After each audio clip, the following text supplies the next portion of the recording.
안녕하세요. 더 나은 맘입니다. 이번 영상은 과거 치유를 하세요 2부로 내면 아이 상처 치유에 대해서 자가치료하는 방법을 나누고자 합니다. 앞에 영상 1부에서는 내면 아이 울고 있는 나 그 이유에 대해서 알아봤어요. 그 부분을 또 참고하시고 이 영상을 보시면 더 도움이 되겠습니다. 지난 영상에서 상처에 대해서 나누었던 것처럼 대부분 상담 심리학자들은 이 세상 모든 사람 중 90%가 엮이는 가정에서 자랐다고 말합니다. 나머지 10%는 숨기는 가정인데 아직도 못 만나봤다고 말하죠. 그렇다면 아마도 이 세상 모든 사람들이 엮이는 가정에서 자랐다고 봐도 무리는 아니라고 봅니다. 그 이유를 일부 영상에서 다루었죠. 다시 말씀드린다면 우리들의 부모도 그 위에 할아버지 세대에도 그 순기능의 모델이 없었어요. 그래서 계속 상처가 세대를 타고 흘러내려온 겁니다. 우리가 오늘을 사는 것은 과거의 영향 때문입니다. 그리고 미래에도 오늘의 영향으로 살게 되죠. 그래서 우리는 내면 아이 치유를 해서 과거로 내려온 상처의 영향을 끊어내야 합니다. 어린 시절에 권위자로부터 받은 상처로 인해서 우리가 성인이 되어서 이렇게 결과로 우리에게 남아 있게 되죠. 거절감 그리고 반항심 그러니까 내향적으로 안으로 슬픔과 자기 연민과 자기 증오 그리고 우울감과 무관심, 열등감, 불안정, 실패감 그러면서 점점 절망하고요. 낙심하고 꺼지면서 자살까지 갈 수 있는 그런 상처의 결과라면 또 이제 반대로 반항심이 가득하고 적개심과 자만심, 복잡한 궤변을 늘어놓고요. 우울과 조울로 왔다 갔다 하기도 합니다. 그리고 우월감, 경쟁심이 많고요. 남을 군림하려고 한다고 했어요. 그리고 완고하고 또 남을 조종하고 고집이 엄청 세죠. 배우려 하지 않아요. 자기가 최고예요. 망상에 빠지기도 하고요. 쓴뿌리와 원망으로 가득 차 있는 그 마음이 상처의 결과입니다. 그리고 지배를 하려고 그러고요. 많은 것을 소유하려고 하죠. 그리고 이러한 유형은 또 반항심이 너무 커서 자칫 잘못하면 살인까지 할 수 있는 그러한 상처의 결과들인 겁니다. 여러분은 어떻습니까? 때때로 허무하고 외롭고 두렵고 자신감이 없고 속에서 올라오는 분노로 인간관계가 파괴되지는 않습니까? 아니면 혼자 속으로 계속 파고 들어가서 괴롭지는 않습니까? 제가 만난 내담자는 남편이 자신을 사랑한다는 것을 알면서도 계속 남편에게 집착하고 사랑을 갈구하고 이유 없이 남편에게 트집을 잡고 잦은 싸움을 합니다. 싸움을 할 때마다 남편이 자기를 떠날 것 같은 불안감에 늘 초조하고 외로움을 타는 그런 내담자였습니다. 이 내담자와는 장기 상담을 진행했습니다. 우울증 완치 사례 영상에서 소개한 합리적 정서 행동 치료 기법으로 신념 바꾸기를 매주 다루었고요. 과거 상처 치유의 기법도 다루었습니다. 이 내담자의 사례를 예로 여러분에게 자가치료 방법을 소개해 드리겠습니다. 신념 바꾸기는 우울증 완치 사례 영상을 참조하세요. 이 영상은 과거 상처 치유, 자가치료하는 방법만 다룹니다. 심리상담 전문가와 지속적으로 대면 상담으로 진행해야 더 효과적이지만 여러 사정으로 대면 상담이 여의치 않는 여러분들을 위해 다루어 보기로 했습니다. 저는 내담자와 내면 아이 치유를 할 때 이 상처 달걀 그리기를 합니다. 물론 내담자는 장기간으로 만나기 때문에 숙제를 내서 집에서 해올 수도 있고요. 저와 같이 또 할 수도 있습니다. 이제 먼저 이 맨 밑에 왼쪽에 보면 아버지 하면 떠오르는 단어가 예를 들어서 아버지가 알코올 중독자였고 외도를 하는 아버지였다면 이렇게 써보는 거죠. 그리고 권위적인 아버지, 무책임한 아버지. 또 오른쪽에 어머니 하면 떠오르는 단어, 예를 들어서 알코올 중독자 남편이 있다면 그 아내는 살아남기 위해서 강해지겠죠. 그리고 남편을 믿을 대상이 아니기 때문에 이제 자녀를 의지하게 돼요. 그런데 사랑은 또 많은 어머니겠죠. 그리고 이제 맨 아래 태어나기 전 가정 안의 사건들을 적어 봅니다. 예를 들어 내가 태어나기 전에 어머니가 또는 가족 안에 누가 자살을 했거나 또는 우울증을 앓았거나 또 내가 태어나기 전에 내 위에 형제가 죽었거나 이러한 사건들을 중요한 사건들을 적어보고요. 왜냐하면 그러한 영향들이 내가 태아로 있을 때 어머니 뱃속에 있을 때 엄마의 정서를 많이 영향을 받거든요. 그래서 이제 자기를 들여다보기 위해서 이 작업을 해보는 겁니다.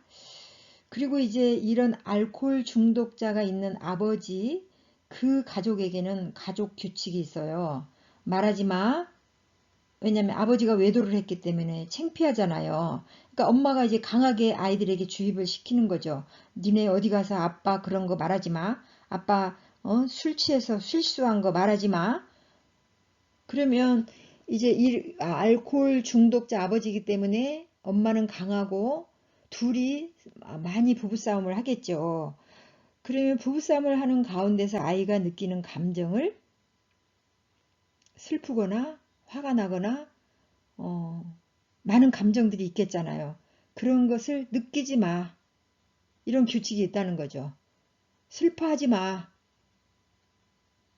수치스러워하지 마. 이런 규칙이죠. 그리고 믿지 마. 세상 사람 아무도 믿을 사람 없어. 니네 아빠도 믿지 마. 이러한 주입을 시킨다는 거죠. 이 알코올 중독자가 있는 가정에 굉장히 행복하지 않겠죠. 그러면 이제 이때 왼쪽에 위를 보면 자녀 역할이 있어요. 이 불행한 가정에서 이 자녀들이 자기의 역할을 택해버린다는 거죠. 살아남기 위해서. 그래서 첫 번째 미아는 착한 아이인데요. 잊혀진 아이처럼 조용히 혼자 구석에서 놉니다. 근데 이런 아이는 성인이 되어도 조용하고 혼자 시간을 많이 보내는 성향이 되는 거죠. 두 번째 영웅은 어떻게 보면 아이 어른이에요. 잘하지 않았는데 어른처럼 행동을 하는 거죠. 자기가 늘 술에 취한 아버지를 돌보게 되고요. 그리고 엄마를 위로하고 자기가 부모와 동생들을 책임지려고 하는 그러한 성향으로 자기가 자신이 역할을 선택해버리는 거죠. 뭐 이런 영웅들의 그 아이들이 성인이 됐을 때 성공을 잡으려고 무단히 노력하고 완벽주의가 될 수가 있어요. 그러면 이제 세 번째 마스코트는 뭐냐면 가정이 너무너무 불행해. 너무 슬퍼. 그래서 이제 집안 분위기가 너무 다운되니까 늘 자기가 분위기 책임을 지는 거죠. 그래서 막 시끌벅적하게 하고 웃기고 엄마를 재밌게 해줘야 돼. 막 이러한 책임감을 가지고 이제 이 아이는 분위기 책임을 느끼면서 막 웃기는 아이가 되는 거죠. 그래서 엄마가 웃으면 더 막 웃기는 거죠. 그래서 이 아이들은 성인이 되어서도 늘 옆에 있으면 시끄러운 사람이죠. 그런 사람들 있잖아요, 주변에. 시끌벅적하죠. 그리고 늘 재밌고요. 어쩌면 개그맨들이 될 수도 있죠. 음.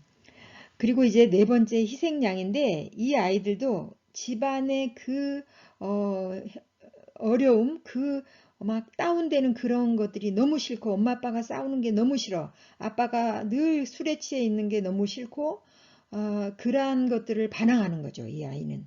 그래서 어떤 때는 얘가 말썽꾸러기가 돼요. 그리고 자기가 이제 관심을 끌으려고 문제를 일으켜요. 가출을 해요. 그리고 가출을 해서 친구들하고 패싸움을 합니다. 또는 어떤 여자아이는 임신을 해서 들어올 수도 있어요.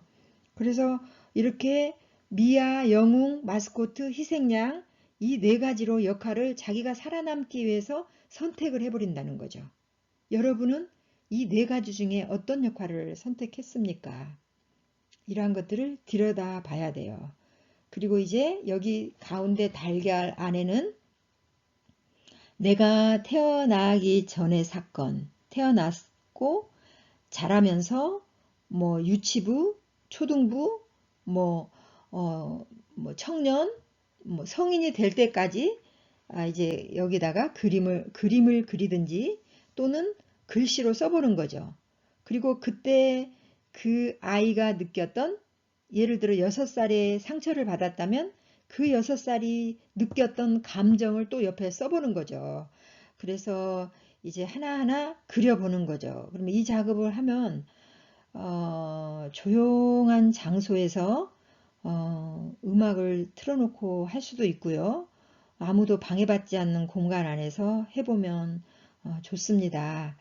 어쩌면 이것을 해볼 때 많이 눈물이 날 수도 있고요. 상처가 막 올라올 수도 있어요. 그러나 내가 자아가 건강하려면 이 작업은 반드시 거쳐야 될 작업이기 때문에 여러분에게 권면합니다.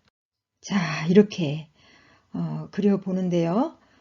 단어로 써도 좋고 또는 한 사건마다 그림을 그려도 좋습니다. 그림을 그릴 때는 왼손으로 그리십시오. 그게 더 떠오르게 하고 더 효과적입니다. 그래서 그때그때 감정을 꼭 써보시기를 바랍니다.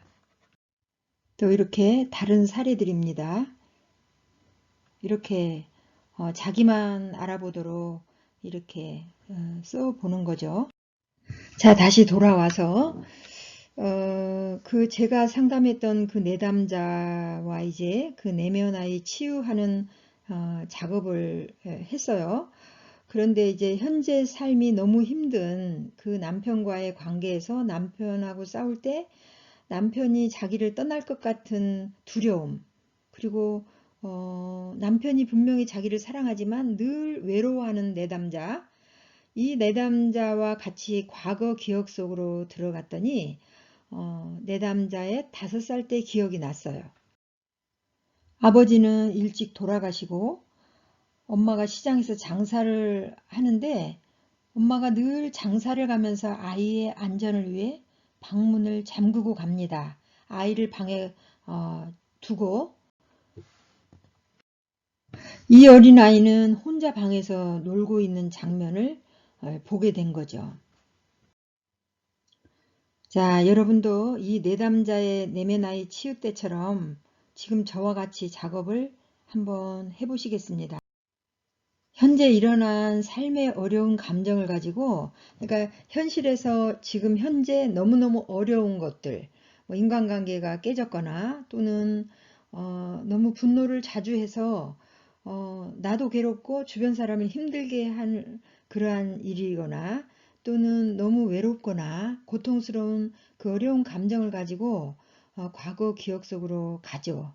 그래서 아까 그 내담자처럼 5살 때 그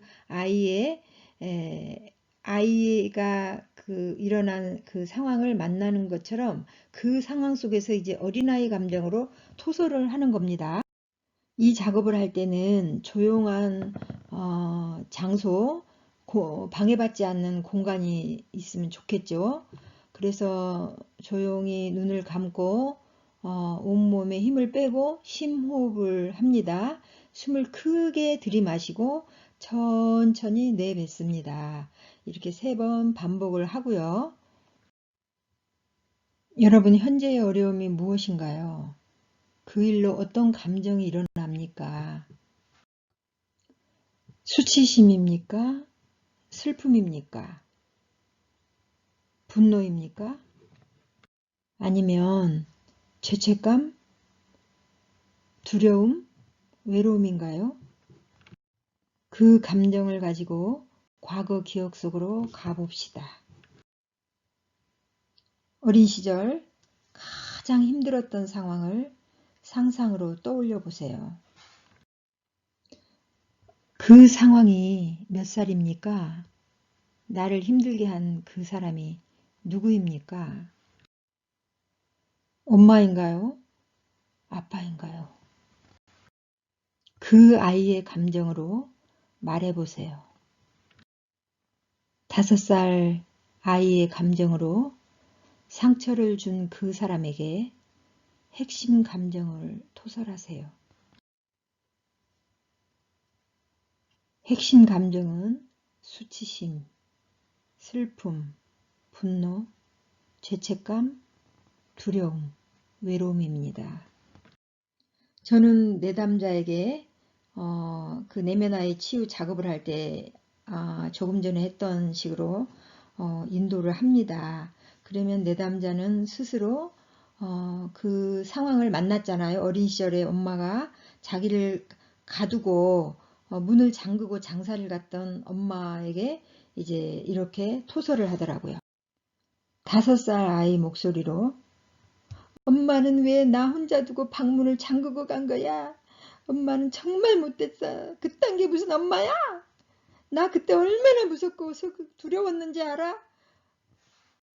엄마가 날 버리고 간 거 같아갖고 나 얼마나 슬프고 무서웠는지 알아? 나 혼자라서 더 무섭고 죽을 것 같았단 말이야. 이렇게 한참을 울면서 엄마에게 토설을 하더라고요. 한참을 토설하고 나면, 그러니까 속에 있는 감정을 토해내고 나면 엄마가 그럴 수밖에 없는 엄마가 용서가 됩니다. 그런데 토설이 안 되면 용서가 안 돼요. 그러니까 뭐하고 똑같냐면 우리가 음식을 먹었을 때 체할 때 있잖아요. 체해서 막 가슴이 답답하고 막 속에 있는 것이 막 토할랑 말랑 할 때 계속 음식을 먹으면은 안 되잖아요. 소화가 안 되잖아요. 그러니까 설사로 막 싸버리든지 아니면 토해내든지 그래서 속이 뱃속이 진정이 되고 나서 음식을 먹을 때 음식이 영향이 되잖아요. 그런데 그것을 토해내지 않고 계속 꾸역꾸역 집어넣으면은 안 되죠. 더 속이 답답하죠. 그거와 똑같아요. 우리 안에 상처로 인해서 우리 안에 부정적인 감정으로 막 가득가득 차 있으면 우리가 어떤 것을 해도 우리가 힘들죠.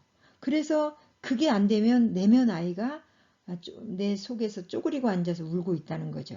그래서 이 토설 작업이 굉장히 중요해요. 토설 작업을 하라고 하니까 어떤 분들은 직접 살아있는 엄마에게 가서 막 따지고 물어요. 그런데 엄마가 준비가 안 돼 있으면 엄마 마음이 상하죠. 그리고 관계가 더 깨져요. 그래서 혼자 해보기를 권면합니다. 그렇게 토설하고 나면 이제 그 엄마를 상상 속에서 끌어안고 축복을 해줍니다. 이 작업은 엄마가 현재 이 세상에 살아 있어도 아니면 돌아가셔서 무덤 속에 있어도 우리는 상상 속에서 얼마든지 이 작업을 할 수 있어요. 그래서 상상 속에서 그 엄마를 끌어안고 엄마, 내가 그동안에 엄마에게 상처받은 거에 대해서 너무 내가 힘들었어. 그런데 엄마, 내가 엄마에게 막 토해내고 나니까 엄마 속이 시원하네. 엄마, 내가 엄마 축복해. 엄마, 고마워. 뭐, 엄마를 향해서 이제 하고 싶은 말을 긍정적인 말을 해주는 거죠. 그렇게 엄마에게 축복해주고 엄마를 용서로 풀어줘야 됩니다. 용서하지 못한 마음은 나를 병들게 해요. 왜냐하면 내 안에 부정적인 감정으로 그렇게 꽉 차 있을 때 병이 와요. 뭐 위장병이 오기도 하고요. 막 온몸에 근육이 막 뭉쳐 있기도 하고요. 여러 가지 시민성 그러한 병이 생기죠. 그래서 용서는 나를 위해서 하는 거죠. 그래서 그동안에 원망하고 미워하고 이러한 마음을 용서로 풀어줄 때 그것이 눈 녹듯이 녹아내리는 거죠.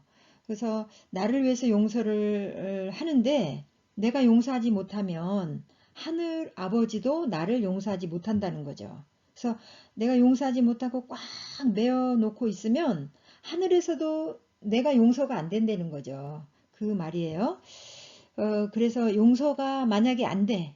엄마가 아닌 다른 타인이었을 때 내가 죽으면 죽었지 나 절대 용서 못해. 이런 분들이 있는데 그래도 용서는 꼭 필요합니다. 그래서 용서를 할 수 없을 때 용서하기로 선택한다. 이렇게 했으면 좋겠어요. 왜냐하면 사탄은 어떻게 해서든지 용서하지 못하게 관계를 깨트리는 역할을 하거든요. 그래서 우리는 나의 건강을 위해서 용서를 해야 된다는 거. 엄마를 용서로 풀어줍니다. 그 다음 엄마에게 받은 상처로 내가 묻고 있는 쓴뿌리와 적개심 그리고 미워하고 분노한 부분을 회개하는 작업인데요. 치유의 끝은 용서와 회개예요. 그런데 상처받은 부분을 토설한 작업을 하지 않으면 용서와 회개가 안 돼요. 근데 저는 기독교인이기 때문에 하나님께 잘못했다고 용서를 비는데요. 여러분이 믿는 신에게 하면 되겠죠.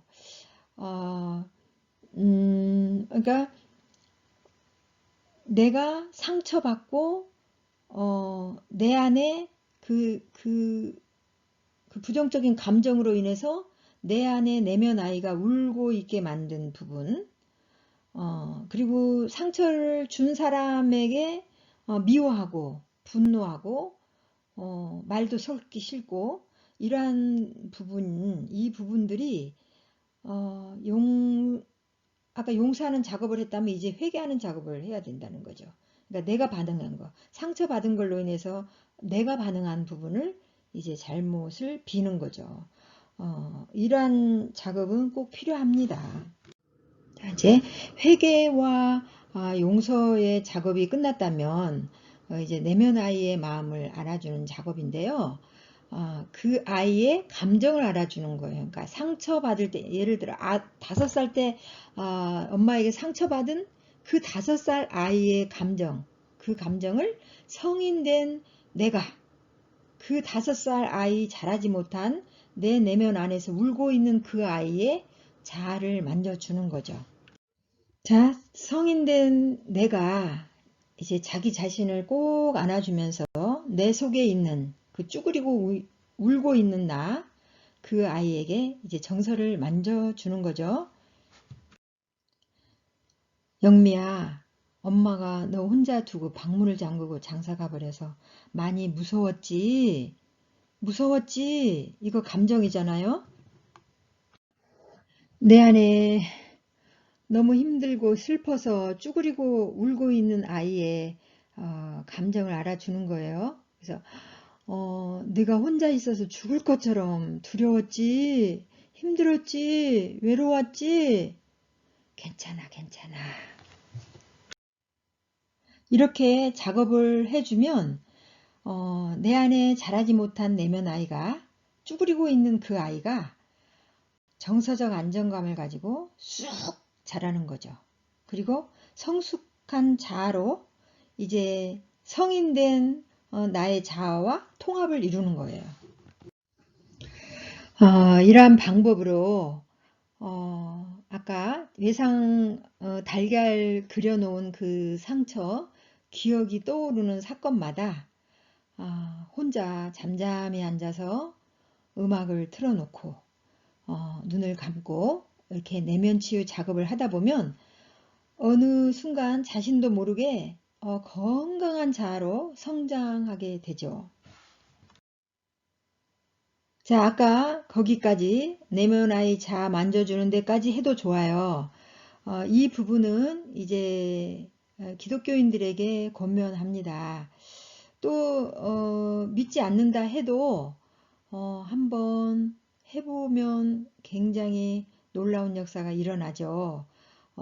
이제 그 모든 작업을 하고 나서 마지막 단계에서 이제 1호의 말씀을 듣는 작업인데요. 이 부분은 제가 상담을 해도 저의 능력 밖의 일이에요. 왜냐하면 이 부분은 능력이 많으신 신의 영역에 달렸기 때문이죠. 저는 그냥 그 내담자와 같이 앉아서 그냥 멘트만 할 뿐이에요. 그런데 이때 놀라운 일이 일어나더라고요. 그래서 어떻게 하냐면 하나님, 제가 엄마에게 그렇게 엄마가 나를 방 안에 가두고 어, 어, 장사하러 가버렸는데 나 너무 그때 힘들었거든요. 하나님 그때 어디 계셨어요? 이렇게 물어보는 거죠. 물어보고 나서 어린 시절 상처받은 그 자리에서 상상 속에서 이제 사방을 둘러보고 느껴보는 거죠. 이때 놀라운 역사가 일어나더라고요. 내담자들마다. 자, 제가 상담했던 그 내담자는 이 시간에 혼자 방 안에 갇혀 있는 5살 그 어린 자신 옆에 예수님이 함께 그림을 그리고 놀아주신 주님을 보게 된 거예요.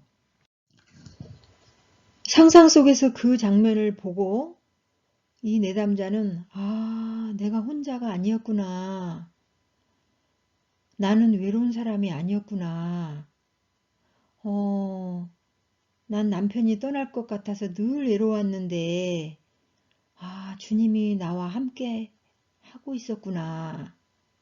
이 장면에서 내담자는 힘을 얻더라고요. 내면의 치유는 능력자 주님께 의지할 때 100% 상처 치유가 일어나는 것을 많은 내담자와 내면의 치유를 목격하면서 확인이 되었어요.